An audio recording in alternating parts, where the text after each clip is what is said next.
கிட்டத்தட்ட 350 வருஷத்துக்கு முன்னாடி வெள்ளைக்காரங்க திருச்செந்தூர் கோவிலை ஆக்கிரமிச்சிட்டாங்க. ஆக்கிரமிச்சது மட்டும் இல்லாமல் திருச்செந்தூரில் இருந்த முருகன் சிலையை அங்கே இருந்து கடத்தி கடல் வழியாக கொண்டு போயிருக்காங்க. இருக்கிறதுலையே பிரம்மாண்டமான ஸ்டோரிஸ் எல்லாம் நம்ம ஊர்கிட்ட தாங்க இருக்குது. ஆனால் அதை நம்ம பெருசாக கண்டுக்கிறதே இல்லை.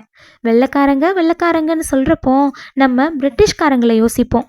ஆனால் அவங்க இல்லை. அவங்க வர்றதுக்கு முன்னாடி இருந்த டச்சுக்காரர்கள். நம்ம நாட்டில் டச்சுக்காரர்களுக்கும் போர்ச்சுகீசியர்களுக்கும் நிறைய போர் நடந்திருக்குது.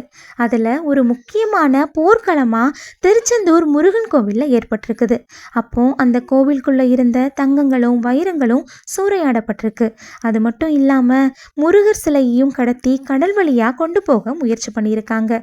இவ்வளவு சொல்லப்படக்கூடிய சிறப்புமிக்க முருகர் ஸ்தலமான இந்த திருச்செந்தூர் முருகர் கோயிலுக்கு வெள்ளைக்காரங்க வந்தது எப்படி? ஃபுல் வீடியோ டிஸ்கிரிப்ஷனில் கொடுக்குறேங்க, போய் செக் பண்ணி பாருங்கள்.